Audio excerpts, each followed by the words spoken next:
ससुर ने की बहू की सौतेली बहन से शादी। तुम्हारी हिम्मत कैसे हुई मेरा टॉप पहनने की, वो भी मुझसे बिना पूछे? श्रेया, इसमें इतना गुस्सा होने वाली कौन सी बात है? हम बहनें हैं और बहनें तो एक दूसरे के कपड़े पहनती हैं। सगी बहनें पहनती हैं, सौतेली बहनें नहीं।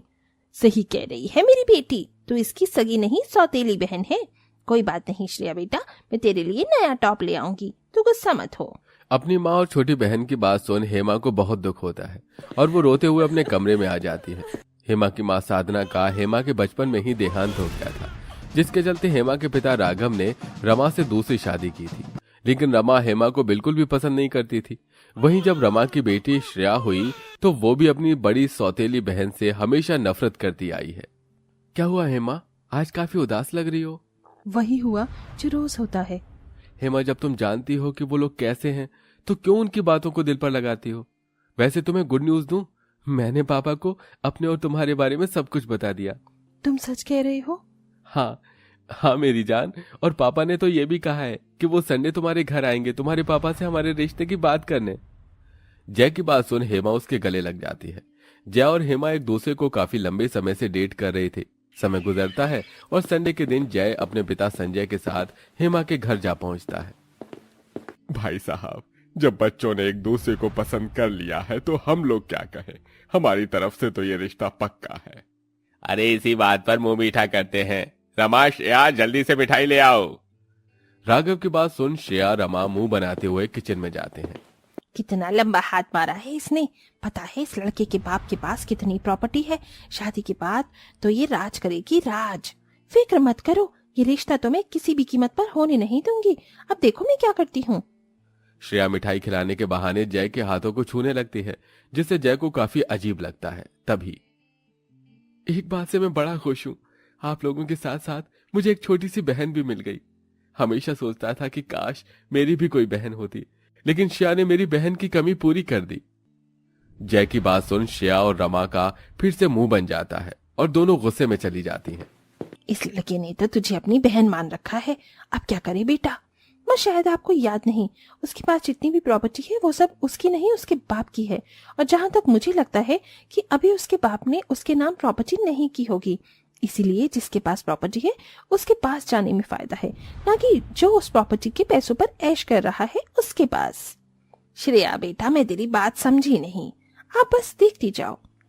अगले दिन श्रेया एक शॉर्ट ड्रेस पहनकर अच्छे से तैयार होकर रोड साइड पर खड़ी होती है।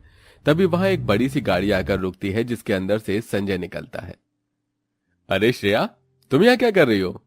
कॉलेज जाने के लिए बस का वेट कर रही थी। आओ मैं तुम्हें कॉलेज ड्रॉप कर देता हूँ।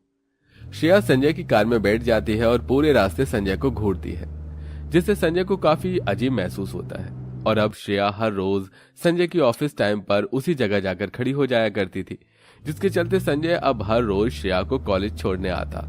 श्रेया हर दिन अलग अलग तरह की ड्रेस कैरी करती थी। श्रेया की खूबसूरती और उसकी पर्सनैलिटी को देख अब धीरे धीरे संजय श्रेया से अट्रैक्ट होने लगा था। वहीं हेमा और जय की शादी हो जाती है। दूसरी तरफ श्रेया ने संजय को अपने प्यार के झूठे नाटक में पूरा फंसा लिया था। बीबी, अब तो हेमा की भी शादी हो गई, हम कब शादी करेंगे? जल्दी ही करेंगे बेबी। मुझे नहीं पता, मुझे इसी वीक शादी करनी है। अगर तुमने शादी नहीं की तो मैं तुम्हें छोड़ दूंगी। नहीं नहीं, जैसा तुम कहोगी वैसा ही होगा। संजय की बात सुन श्रेया बहुत खुश होती है। श्रेया और संजय मंदिर में एक दूसरे से शादी कर लेते हैं। शादी के बाद संजय श्रेया को अपने साथ अपने घर ले जाता है। हेमा श्रेया को संजय के साथ शादी के जोड़े में देखकर काफी हैरान होती है। श्रेया, तुम यहाँ, वो भी शादी के जोड़े में? स्वागत नहीं करोगी अपनी सास का? क्या सास? संजय हेमा जय को सारी बात बताता है, जिसे सुनकर पापा, ये आप क्या कह रहे हैं? आपका दिमाग तो नहीं खराब हो गया? आप अपनी बहू की बहन से शादी कैसे कर सकते हैं? मैं इस घर का मालिक हूँ, मैं जो चाहूं कर सकता हूँ और तुम लोग मुझे नहीं रोक सकते। आओ श्रेया डार्लिंग, हम अपने कमरे में चलें। संजय श्रेया का हाथ पकड़कर अपने कमरे में ले जाता है। श्रेया ने संजय को अपने प्यार के जाल में इस कदर फंसा लिया था कि उसे सही गलत का होश ही नहीं था। छी, खाने में लौकी कौन बनाता है? संजय डार्लिंग, मुझे लौकी नहीं, मुझे शाही पनीर खाना है। इतना ही खाने का शौक है तो जाकर खुद बना लो। ये क्या तमीज है अपनी सास से बात करने की? चुपचाप से जाकर श्रेया की पसंद का खाना बनाओ, समझी? न चाहते हुए भी हेमा को अपने ससुर की बात मानकर किचन में जाकर श्रेया के लिए खाना बनाना पड़ता है। ये तुम्हारी कमर पर जो चाबियों का गुच्छा है इसे मुझे दे दो। ये मेरी स्वर्गवासी सास का है और मैं इसे तुम्हें किसी भी कीमत पर नहीं दूंगी। बोलो मत, अब तुम्हारी सास मैं हूँ और मैं जो भी कहूंगी तुम्हें मेरी बात माननी होगी। क्यों संजय डार्लिंग? श्रेया हेमा से घर की सारी चाबियां छीन लेती है, जिसका हेमा को काफी दुख होता है।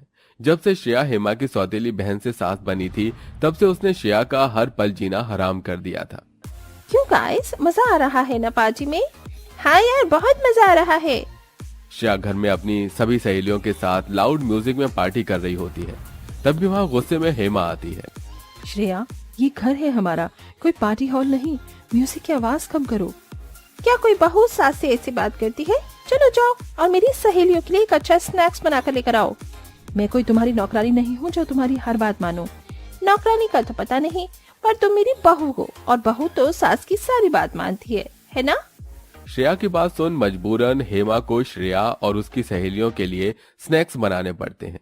हेमा श्रेया की हरकतों से काफी ज्यादा परेशान हो चुकी थी, लेकिन मजबूरन वो कुछ भी नहीं कर पा रही थी। संजय डार्लिंग, पैर बहुत दर्द हो रहे हैं। बस इतनी सी बात? हेमा बहू, चल जल्दी से अपनी सास के पैरों की मालिश कर दे। ये बात सुन हेमा का खून खौल उठता है, लेकिन मजबूरन हेमा कुछ नहीं कर पाती और ऐसे ही कुछ दिन गुजर जाते हैं। मैं किसी काम से बाहर जा रही हूँ, मेरे लिए खाना बना कर रखना। इतना कहकर श्रेया चली जाती है। ये रोज रोज श्रेया इस वक्त कहाँ जाती है? कहीं इसका कहीं और चक्कर तो नहीं? हेमा साड़ी के पल्लू से मुंह ढक ऑटो रिक्शा में श्रेया की गाड़ी का पीछा करती है। श्रेया की गाड़ी एक बड़े से होटल के बाहर रुकती है। श्रेया का पीछा करते हुए हेमा उस होटल में पहुंचती है, जहां हेमा देखती है कि श्रेया एक टेबल पर बैठकर लॉयर से बात कर रही थी। मुझे कब तक उस बुढ़ी के साथ रहना होगा? तुम्हारे पास कोई सॉल्यूशन है इसका, या मैं किसी और लॉयर के पास जाऊं? नहीं मैडम, आपको किसी और लॉयर के पास जाने की कोई जरूरत नहीं है। मैंने इस केस के बारे में सब कुछ पता कर लिया है। संजय ने अभी तक सारी जायदाद अपने नाम ही रखी है। अगर संजय की अचानक हादसे में या कोई बीमारी के चलते मौत हो जाए तो सारी प्रॉपर्टी ऑटोमेटिकली आपके नाम हो जाएगी। अच्छा, तो अब तो ये प्रॉपर्टी सिर्फ कुछ दिनों में ही मेरे नाम होने वाली है। श्रेया की बातें हेमा सुन लेती है, जिसे सुन हेमा श्रेया का सारा प्लान जान जाती है और ऐसे ही 2 दिन गुजर जाते हैं। आधी रात का समय हो रहा था। श्रेया चुपके से उठती है और तकिया लेकर संजय का मुंह दबाने लगती है, जिससे संजय की सांसें रुकती हैं और वो छटपटाने लगता है और सिर्फ कुछ मिनट में ही संजय की मौत हो जाती है। मैं जीत गई और अब इस सारी प्रॉपर्टी की मालकिन मैं हूँ।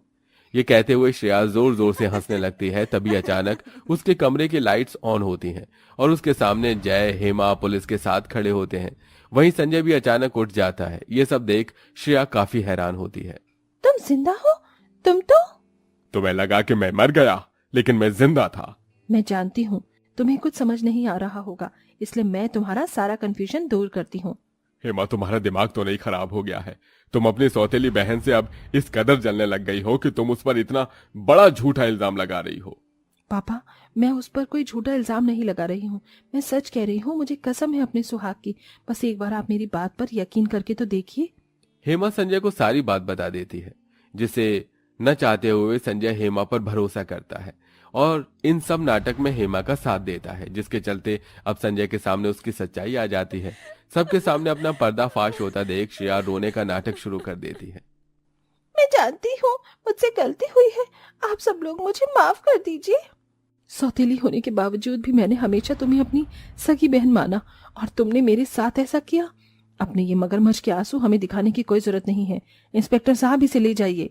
पुलिस अटेम्प्ट टू मर्डर और चालबाजी के केस में श्रेया को जेल ले जाती है। वहीं संजय को भी अब अपनी गलती का एहसास होता है। हेमा, जय, मैं माफी के लायक नहीं हूँ, लेकिन तुम दोनों मुझे माफ कर देना। मुझसे बहुत बड़ी गलती हो गई। इसमें आपका कोई कसूर नहीं है पापा, ये सब तो श्रेया ने ही किया है। आप तो बस उसके जाल में फंस गए। हेमा जय संजय को माफ कर देते हैं, जिसके बाद हेमा अब अपने ससुराल में हंसी खुशी अपनी जिंदगी जीती है। वहीं श्रेया को भी जेल में उसके किए की सजा मिलती है।